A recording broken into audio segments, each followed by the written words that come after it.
नमस्कार।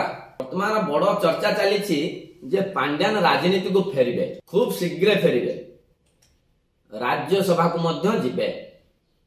कारण बीजेडी दल रे एबे जेउ स्थिति आपण माने जानिथिबे जे दल भांगिबा को बसिलाणी।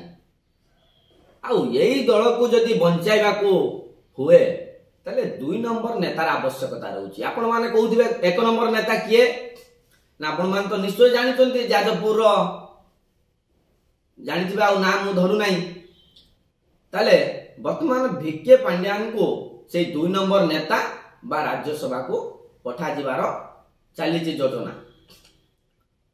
ताले सत कहिले राज्य रे एबे भी नवीन पट्टनायक सबुठार लोकप्रिय, कारण तांकू टक्कर देबा पई कार भी साहस नाही। ये 24-25 वर्ष शासन रे के टक्कर देई पारि नथिले, आ देबे कोन हेबे। आ भारतीय जनता पार्टी तो स्थिति जानिथिबे, जळ जळ होई देखा जाउची केमिति दल दल भितरे गोष्ठी कंदळ, दल दल भितरे चारि फाळ हलाणी। सेमाने सिना निर्वाचन जीति गले, किंतु बिजु जनता दल को सेमिति भांगिबार तांको भितरे कैपेसिटी नाही। किंतु प्रकृत कथा हला नवीन लोकप्रिय थिले लाभ कोन? आउ तो बयस नाही, आउ आग परी मध्य से एक्टिव रहू नांती ना, आगु को निर्वाचन लड़ी पारिबे। आ एमिति जदि हुए, जदि एक्टिव न रुहंती ताले दल धीरे धीरे अधपतन घटिबो। आउ तांको पक्षे संभव नुह दल को मजबूत करिक रखिबा। आउ सही स्थिति को जदि देखिबा ताले नवीन पट्टनायक परे बीजेडी नेतृत्व किए तो नेबा दरकार।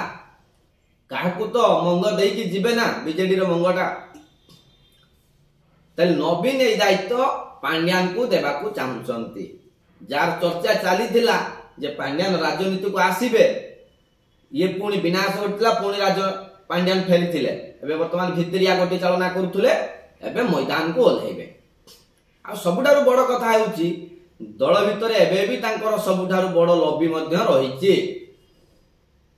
एते बड़ घटना घटी सारिला परे 24-25 वर्ष शासन रो विनाश घटी सारिबा परे भी मध्य तांकर लॉबी रहिची। आ तांकु मध्य ए मंग दिया जिवो। तले सेही लॉबी को जदि वास्तव रे परिणत न करा जाए किबा काकू नंबर 2 करा न जाए, तले नवीन को परे दल भांगी जिबाता ये निश्चिंत। कारण जणिए ही मुखिया थिले जे चलाउथिले, ठीक अछि ये सेकेंडरी भाव रे चलाउथिले, किंतु जनकु तो मुख्य हिसाब रे रखिबा पड़िबो ना। वर्तमान नवीन बाबूंकर बयस सरिलाणी, आ आग भली देखुथिबे आपण आ एक्टिव नांती, बाहर को बाहरी पारु नांती।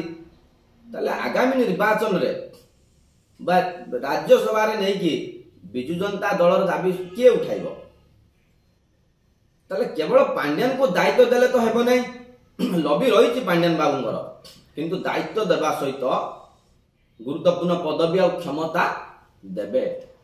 आ जदि ए क्षमता बा गुरुत्वपूर्ण पदवी न देबे ताले अन्य नेता माने खातिर करिवे नाही। तेनु राज्यसभा पठाई दल को बंचाइबा को नवीन कर वर्तमान कसरत चलीछि।